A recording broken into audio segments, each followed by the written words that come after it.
you get prohibition.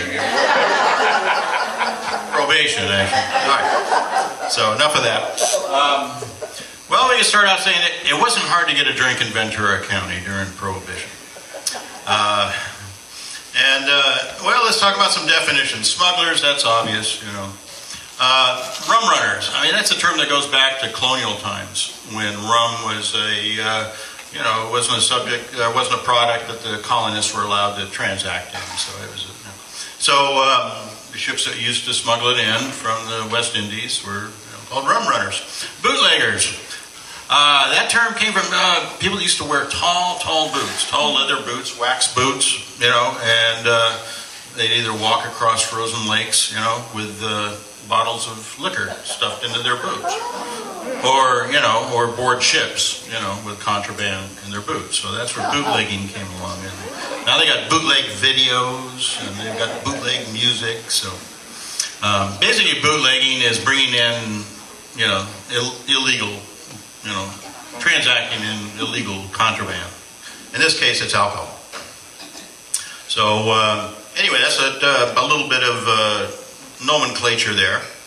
And if the probation, it was an actual constitutional amendment, okay, the 18th Amendment, and it was the first amendment, really, of the Constitution that limited personal freedoms. Prior to that, the whole purpose of the Constitution was to guarantee and expand personal, freedoms and liberties. So this was the first amendment to curb those freedoms, and it was the only amendment to be repealed. So it didn't work, let's face it. And it did pass, even in spite of Wilson's veto. He didn't like it the way it was originally written. So anyway, the nation's voted dry. So it really, locally, wasn't a very popular, law. I mean, you really can't legislate behavior and, what people do. But anyway, they found that out. So, we had terms that came into our vocabulary like speakeasies and the Roaring Twenties, flappers, and jazz, that great American musical art form. So all the great legends of jazz came out of this period. Duke Ellington, Count Basie, King Oliver and his New Orleans jazz band, who featured a young trumpet player, Louis Armstrong, which probably everybody recognizes. So we still have that legacy with us, and that was probably the most positive thing to come out of Prohibition, really. So old Satchmo. Did you ever hear how Satchmo got that name? Oh, it's a good story. Anyway, the first time he and the band, they traveled to England. So they get on a steamship, cut across the pond, and they pull into the docks in England, and there's throngs of people, and they're all yelling, "Satchel Mouth, Satchel Mouth." And he says to his guys, he goes, "What's this? They call me Satchel Mouth, Satchel." And they said, "Whoa, Louis, that's their nickname for you over here. A satchel, like an old doctor's satchel." Oh, really? So that was a nickname they gave him, and so then eventually that got shortened to Satchmo. So anyway, true story. We didn't have, Chicago was probably the hotbed, for all the activity and all the gangster movies that came out of that, and the majority of the killings. And since I started spreading the word that I was going to do this talk, surprisingly, I had 3 volunteers here that had Prohibition stories. In fact, Nancy Poquette back there, she said she had an uncle that had her grandfather, in Chicago, had a big touring car with running boards on the side, got stolen twice, and 3 times, came back with blood stains, and so he got rid of it. And who was it? Mark Casebold, our knot tying expert. He told me a story about his uncle who in Iowa had a still operation, out there in the barn. And he one night, there's a knock on the door, and it's the local sheriff. And he was there to tell him that the feds were going to schedule to raid the place, in the morning. So he said, "Thanks for the heads up," and hid the still and buried the still, and they didn't find anything. So that's kind of how popular the law was locally. Well, here locally, we had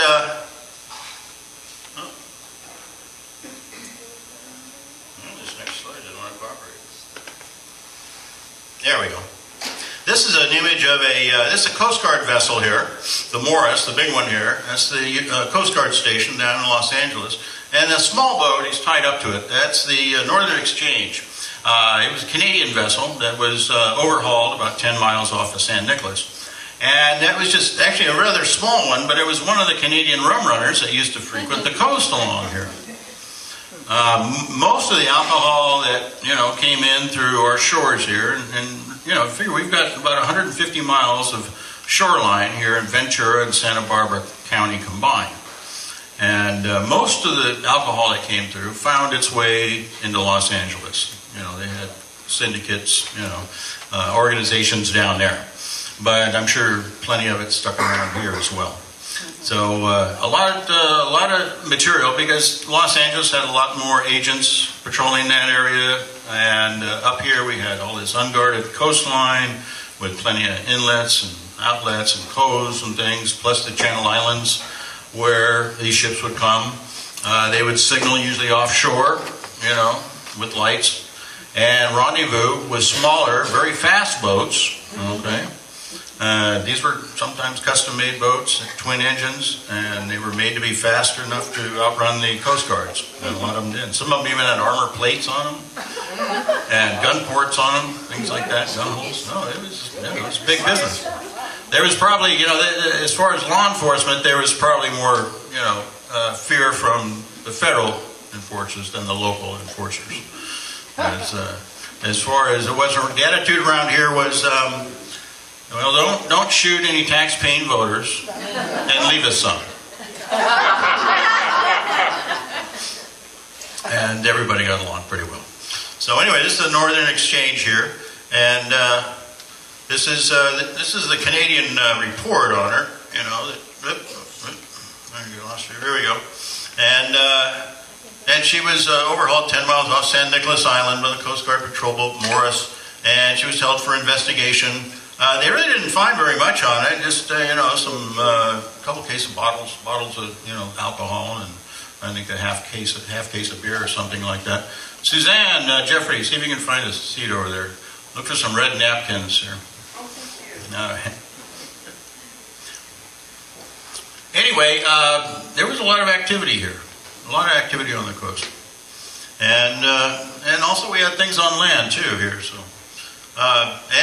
Offshore we had gambling ships. By around 1926, 1927, there was about 7 gambling ships that operated outside the international waters, outside the 3-mile limit, and from Santa Barbara down to Seal Beach. And there was one that they used to load off of Stearns Wharf, and it was drinks, dice, and dames, folks. So. The Rex here, this is a famous one that was off of Santa Monica Pier. In fact, Maxine, one of our volunteers, she said she had a friend that worked on the Max and had taken some silverware for souvenirs. So anyway, they operated, throughout Prohibition. You could go out there and do some gaming, have some drinks, and dinner, dancing, whatever, and fill your flask up and come back home. So. But the one in Santa Barbara, I think, a combination of negative press and, low business, so they moved it south. But they finally broke them up, I think the last one's, the late 40s or something. But it was a real thorn in the side there to the Attorney General, State Attorney General at that time. It was Earl Warren. So he eventually shut them down. But that's a flyer for it.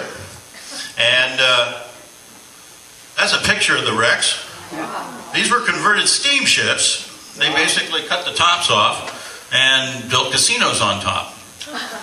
And this particular picture, I think, is of a federal raid. These are probably FBI boats over here. But they would shuttle people out there. And,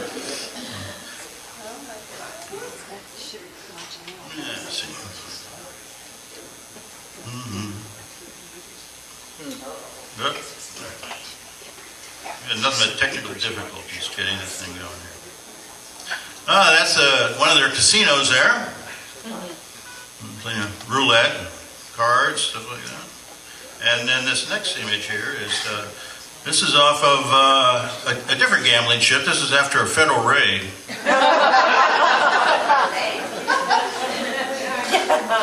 Yeah, that's the Johannes Smith, I think. But and actually, there's if you go down to Coronado Beach, there's one that had lost its anchorage in a storm, and at certain conditions, at low tide, you can go out, and the hull is actually buried in the sand. You can see the outline of the hull and some of the bulkheads and things like that.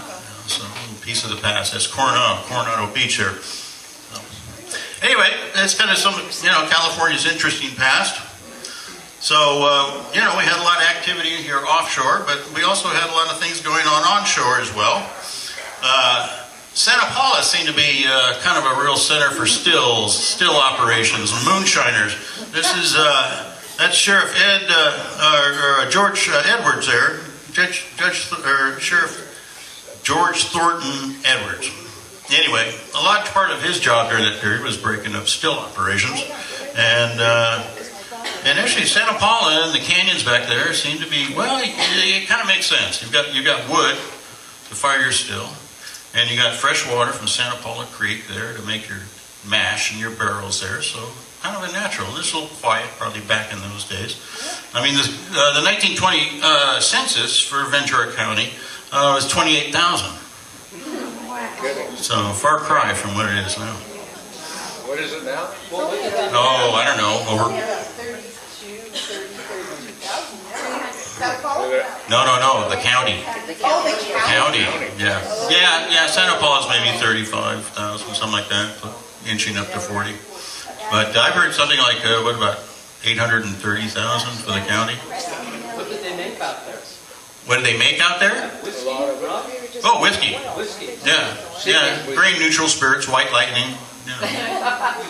Rum's made from cane. We didn't have any sugar cane around here. So. Oh, yeah, sugar beets. I don't know. Sugar beets. Yeah, that might work, but that was after Prohibition. Lima beans.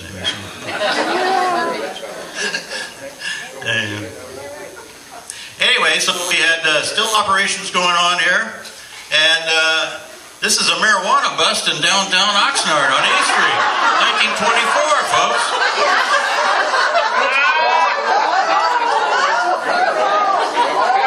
Now everybody thinks marijuana is kind of a new thing, Oh, it's been around a long time.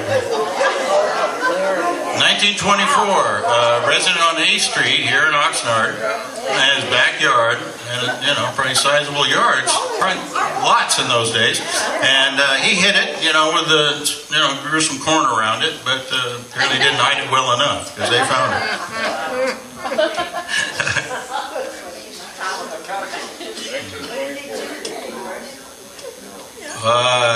Probably in those days.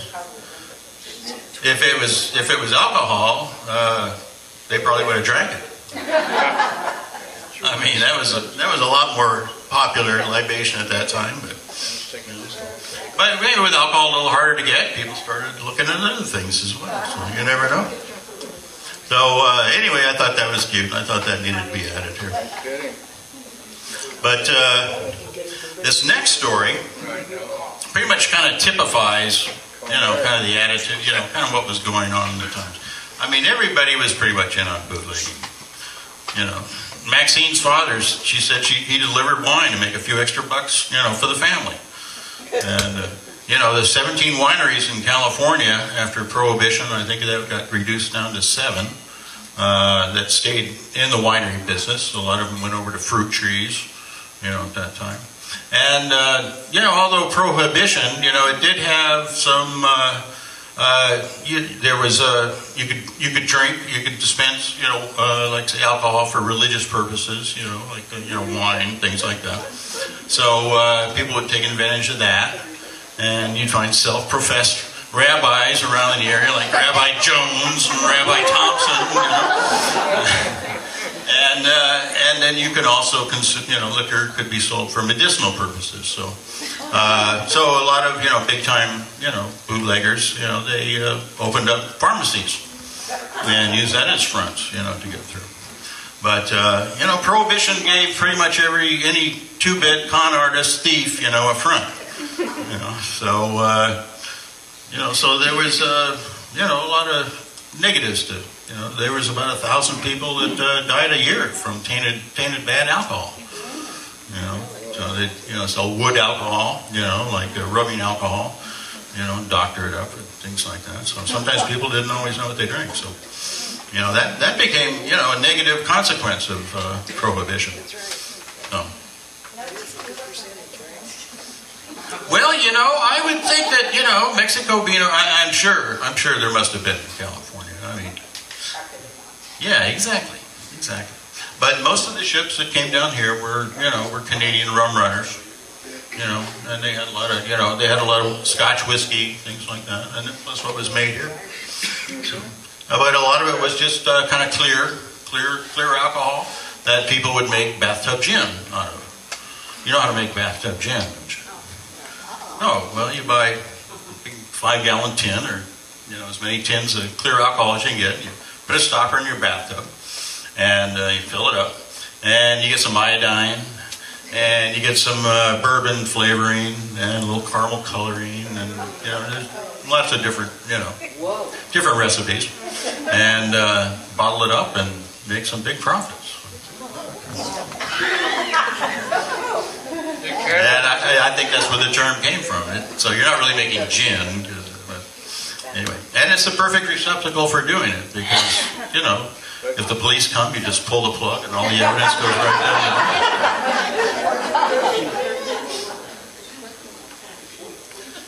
Now this next story pretty much kind of tells how things were. This is great. You're going to love this. This picture here is in front of the courthouse. They're in, downtown Ventura there on Poli, which is not a city hall. And this is, you got Sheriff Roy E. Clark. He's there in the middle with that big 10-gallon black hat on. And we're going to talk about him a little bit more later.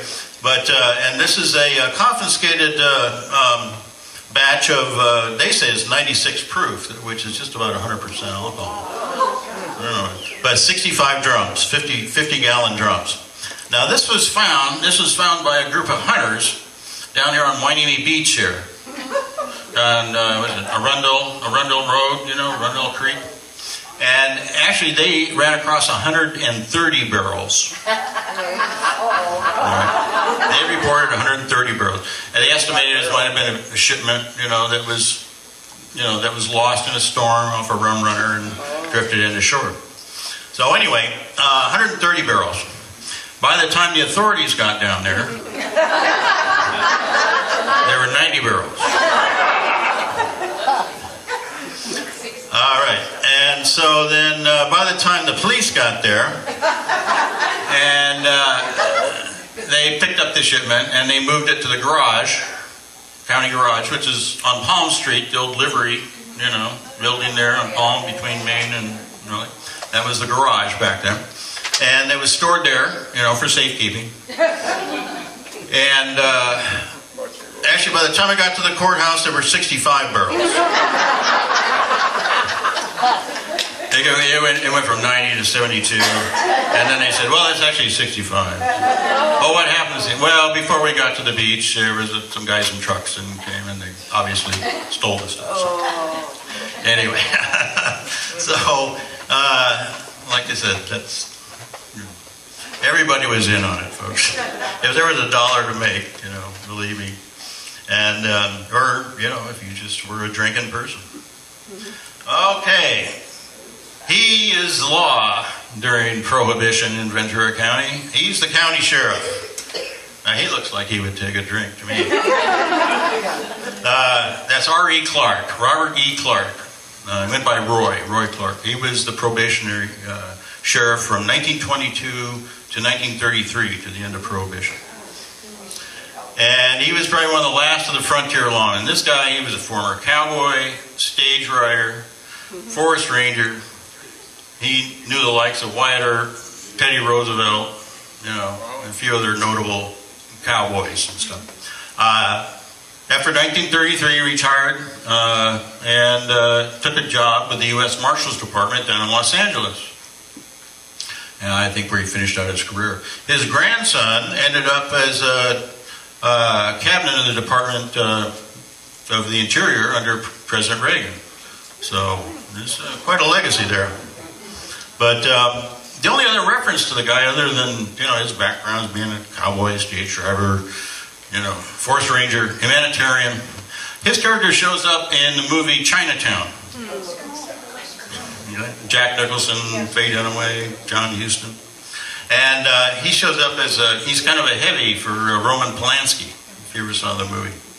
And, Jack's comment wasn't too favorable. His character, Jake, who was investigating, the investigator, he said, "Oh, that's Roy Clark, the former sheriff of Ventura County. He's crooked as a dog's hind leg." That's Hollywood. I don't know if that's true or not. But anyway, he was the law at that time. Now, we didn't have any Al Capones. We didn't have any Bugs Morans. But we had our share of interesting characters. And I've selected a couple of them here to talk to, in addition to talk about here, in addition to Roy. Our next person here, Sally Stanford, who actually became San Francisco's probably most famous madam. She actually, when she retired from the business, bordello business, she got into community politics, opened up a restaurant that still exists today, I think, the Valhalla, up there in Sausalito, ran for mayor a number of times, finally won, and then got reelected for 3 terms. So, and she was a smart cookie. She was a dame. That was, we're talking about a time when dames were dames and mugs were mugs, So, but she had some of her humble beginnings right here in Ventura. She was born in Oregon, and humble, poor beginnings, dirt farmer kind of stuff, and actually ended up spending some time in jail through no fault of her own, and through relatives found her way to Piru and Santa Paula, and worked as a waitress for a while in Santa Paula, and then decided to get into the bootlegging business. So she had a little setup there. She had a house in Santa Paula, probably sounds like maybe up around the Oaks area or something like that. And she'd go up to a place she only described as the Rincon, which is right on the county line. I mean, right on the county line. There was a white line going right through the building. Ventura County on this side, Santa Barbara County on this side. So when the authorities would come from Santa Barbara, we would walk to the Ventura side. When the Ventura police would come up, they'd all walk to the Santa Barbara side. They never raided the place simultaneously, otherwise they would have gone. So anyway, she would go up there and she would buy 5 gallons of alcohol, take it home, and make bathtub gin. And she said she made a legitimately good living selling illegitimate liquor to legitimately thirsty customers. And then she graduated. She had a place in Ventura, downtown Ventura, and she had a little kind of a speakeasy. And she wouldn't stay open late, so she wouldn't attract attention. She'd try and close down by about 10 p.m. And she'd roast up a bunch of salty chickens every night, feed her customers, because the saltier the chicken, the more they would drink. So, anyway, and then she met this attorney from San Francisco and decided to head up that way. So she left Ventura and took her profits with her and bought a hotel and turned it into one of the finest restaurant bodegas in San Francisco. Entertained people like Errol Flynn and the UN consul, and said she even kicked out Humphrey Bogart for being a jerk. So, way to go, Sally. But she didn't start out as Sally. That was the name she took. Actually, I think she had about 7 names in her lifetime that she used. I think Marcy, was her name down this way. So she adopted the name Sally Stanford. Stanford's a pretty good name to have up north. So, anyway, that's Sally. If you ever read her book, Lady of the House, it's her autobiography. It's a pretty good read. And she talks about the times and some of the characters. So, how are you doing on time, by the way, here? 7:30. 7:30. All right, so we got about another half an hour here. Anyway, this next person here that I ran across, this is Lucy Hicks Anderson. Now, she found her way to Oxnard in 1915, born in Kentucky, I think 1886 or something like that. Spent a little time in Texas. Someone's grinning back there. Maybe he knows the story. Huh? So found her way to Oxnard, and her abilities in the kitchen and her talents as a cook. She was hosting. She was cooking for the Donlins, the McGraths, and a number of prominent Oxnard families in this area. So she got to be very well known, and was quite a businesswoman as well. She owned a bordello and a speakeasy herself over there in China Alley in Oxnard, and had some brushes with the law, but always managed to come out kind of unscathed. One instance, I think they arrested her for possession of alcohol or something like that, and I think one of the Donlins, the senior Donlin came in and paid her fine so she could cook for a party he had planned. So, and she was, both these women were very big community supporters. I mean, she bought war bonds. She hosted, going away parties for sons, drafted sons of some of the prominent families during World War II. And so she got very well known around here. But then what had happened was there was a venereal disease epidemic that sort of broke out on one of the military bases. And it was traced back to her and maybe, one of her establishments. So the judge ordered everyone to be looked at by doctors, and including her. She tried to get out of it, but I said, no, you own the place, so, you're a woman, so. So anyway, upon that, they realized that Lucy was actually a Lucius.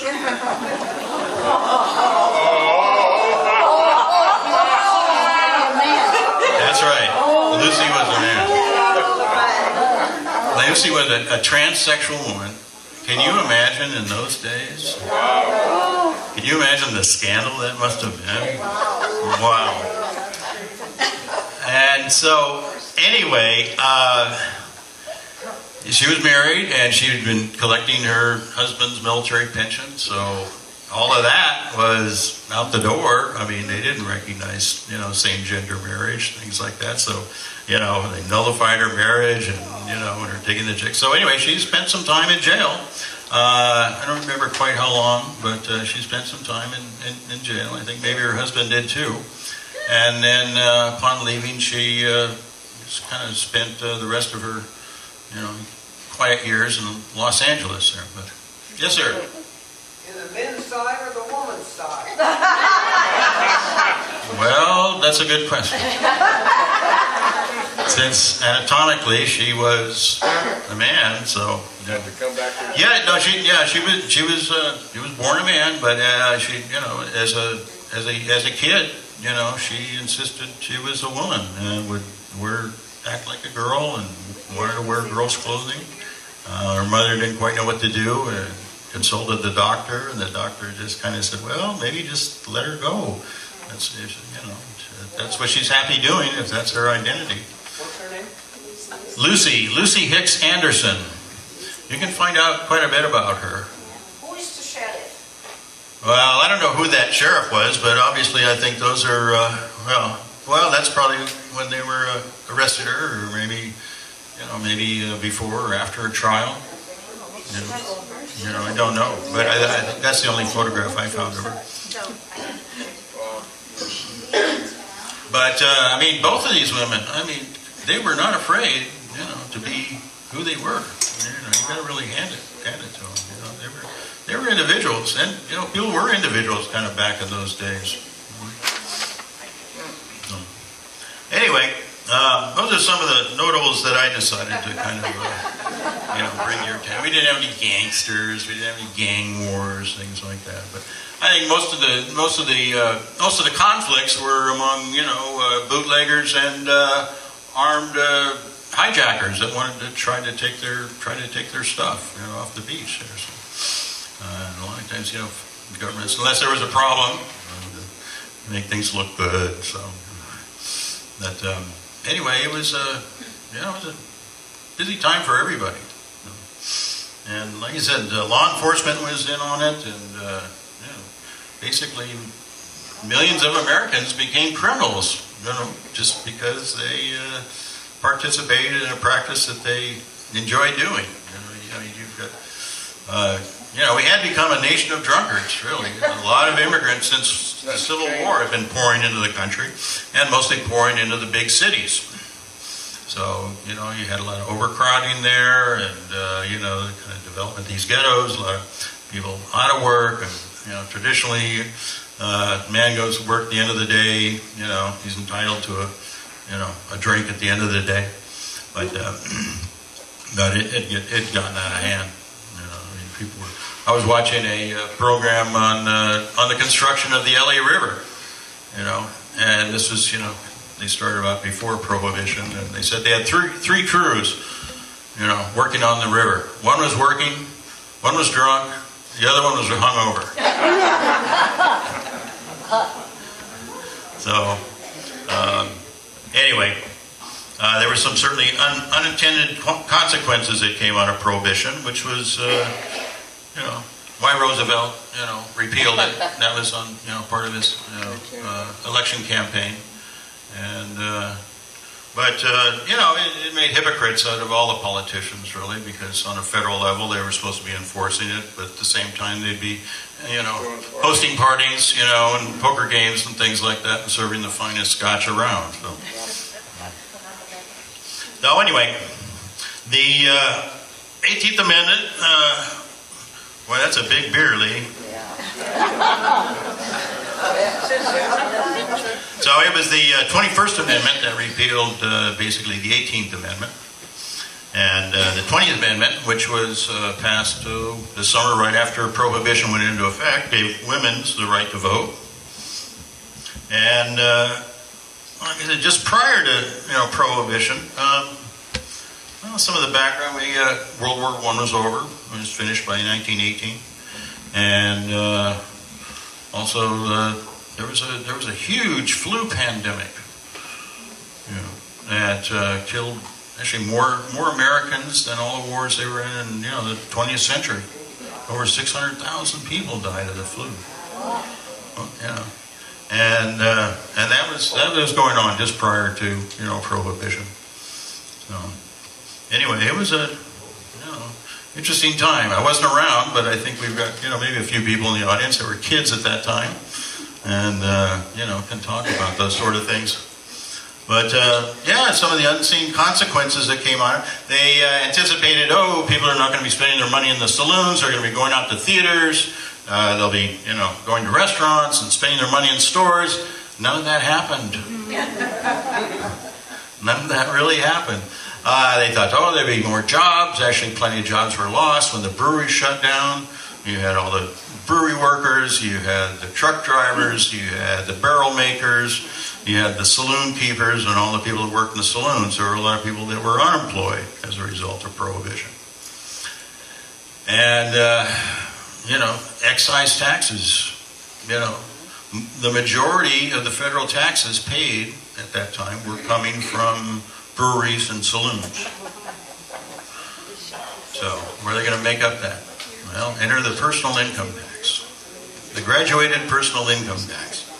So that's basically what the government had relied upon, to offset, the lack of excise taxes coming in from liquor sales. So throughout Prohibition, they lost maybe $11 billion in taxes, and it cost them about $300 million to enforce the thing. And pretty much like the war on drugs today, it's not too effective. People are going to do what they're going to do. So anyway, in my research for this, I a lot of authors and stuff, they kind of likened it to the current prohibition on marijuana, and so there's a lot of similarities going on back and forth to that thing. But it was kind of an interesting time. And does anyone else? Anybody got some local stories that I may not know about that happened in the area? When did Prohibition end? 1933. Okay, thank you. Yeah, it was part of Roosevelt's platform, and so it lasted a total of 13 years. Canada didn't have prohibition, right? Pardon?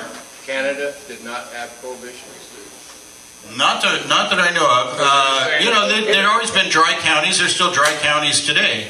And even in the 1800s, there were a couple states that tried, you know, prohibition. I think, what was it, Massachusetts, maybe? No, maybe not Mass, but one of the you know, northern seaboard states, they had prohibition. So I mean, the saloon keeper said, all right.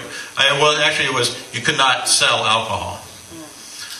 So this one saloon keeper, he said, all right, I won't charge people for drinks, but I will charge people to come and look at the striped pig. Pay to look at the striped pig and you get a drink.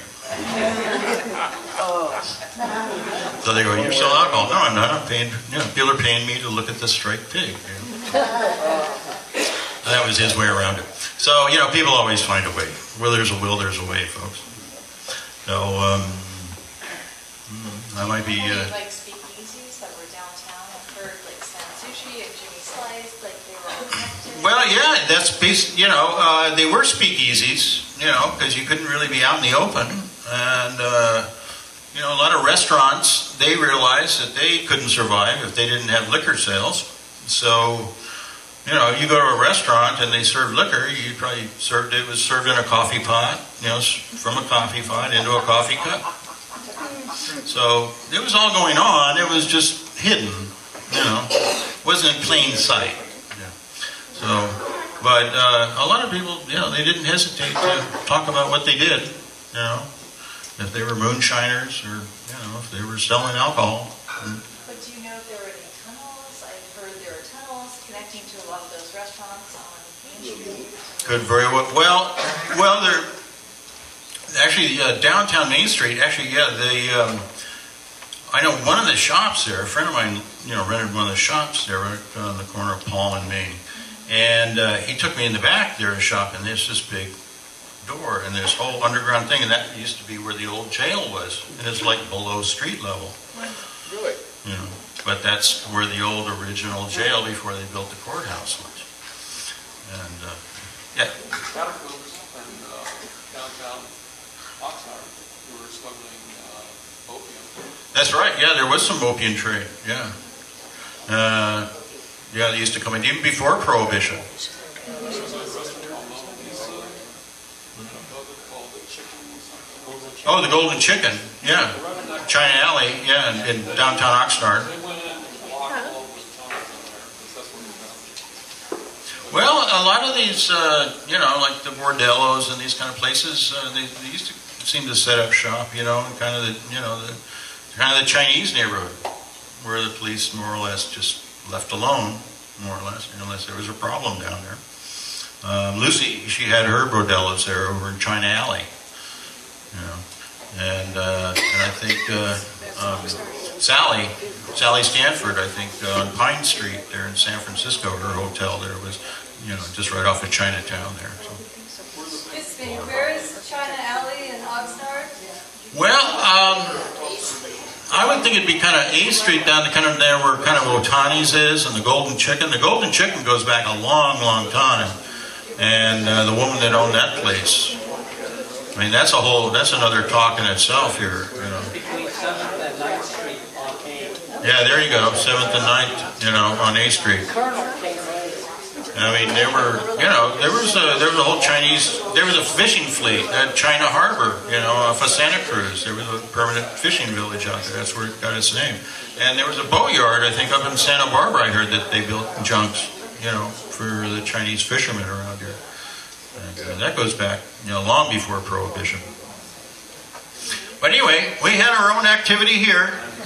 And just like today, you know, we're attracted by the sun and sea and the beautiful shorelines and, you know, the boating and all that. Well, you know, back in the day, it was heavily used. They were finding even up into the 50s, you know, they'd excavate for a foundation over here, Hollywood Beach or the shores over here, and they'd run across bottles of whiskey once in a while, or, you know, low tide, some things would be exposed.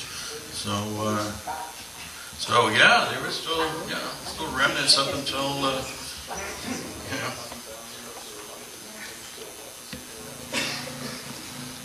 Yes. Well, I have a question about today's enforcement. If you see a pontoon boat come to the shore here, who do you call if you think that maybe it's somebody bringing drugs or something? Well, that's usually what comes ashore now, I don't know if I'm sure the last stuff I heard about it was kind of up around towards below Pismo, I think it was, something like that. But there was some. Every month they have a report on KQS. Yeah, the San Francisco, the Coast Guard. I'm sure they publish all that stuff. Yeah, they come up on these pongas, like I say, small ships, and. Last week they showed that somebody went to the Goleta? Oh yeah, that's right. Yeah, I saw that on the news. Yeah, a whole bunch of But they thought that was maybe something that came down from Northern California, not up from Mexico. Yeah, what was the comment? It was just a couple of weeks ago. They were walking on the beach, it was up around Goleta area or something like that, and there was all this marijuana on the sand. Just loose stuff. It had come loose or something. Yeah, they had kind of no idea, where it came from, but it was right on the beach. They actually washed ashore off of somebody's boat or something like that. So there again, just kind of shades of this sort of stuff. So.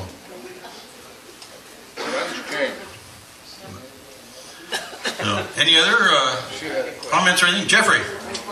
How far did the gambling boats have to be offshore? It was 3 miles, I think, was kind of international waters. They felt, they were safe out there. And for a long time they were. And then I think what, shut them down was something about how they loaded their passengers, from the shoreline here, usually off like say Santa Monica Pier, Stearns Wharf, so they came up with something about how they were loading people here, the people they were taking out there. That whole thing was like, if they want to shut you down, they will. Needed a passport to go. No. Well, you're not going to another country, so no, not really. No, they didn't care. They were just in for the business. I mean, they were, like I said, they were kind of their own, West Coast gangsters around here. The name Tony Sonero comes up quite a bit. He was kind of a flashy young Italian guy that controlled a lot, and owned some of the gambling ships and things like that. So, but most of the problems, really, and violence and stuff, is mostly among, the bad guys and the other bad guys. So. Any other comments or additions? Any questions? Yes. So I work for Prohibition, which is located in the ABA now, Santa Barbara. And the rumor has always been, which I haven't substantiated, is that the bootleggers would hang out there and you would just go like into Big Road Mountain, moonshine, and swim around. Oh, yeah, those local stores abound everywhere. Goleta Beach here, and Hendry's up there. Those were both, areas that people used to, drop off. And then they would, they transport the stuff, mostly to the larger markets, in trucks and buses, tank trucks, anything that they thought would be, maybe a little more hidden, so they wouldn't get arrested. So, as people would get arrested for, violation of the prohibition laws, I mean, the court cases, the courts just got backed up and things. And sometimes, sometimes you'd be waiting a year just to go to trial or just to, be formally charged in front of a judge. And they got so backed up that they would start doing plea deals, with people to kind of shorten the load. That's apparently that was the origin of the plea deal. Yeah, that's right. Came out of that period. So, accept his fine and, go about your way or something like that. And, law enforcement was all compromised, on all levels, I think, local and federal.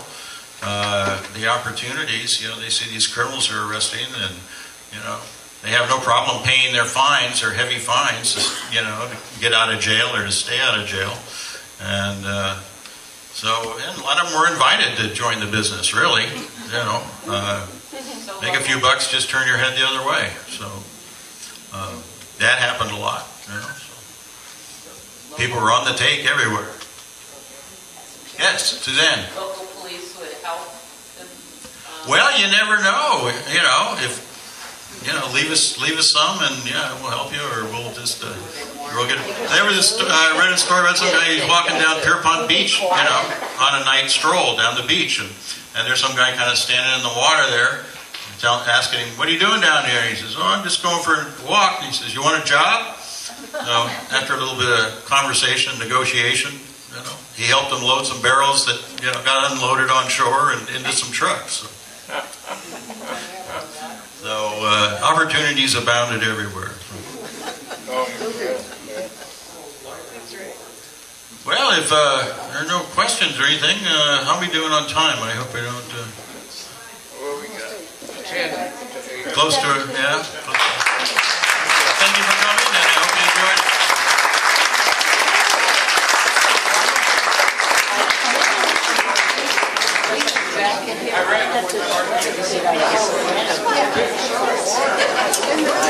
Yeah, I wish I had something.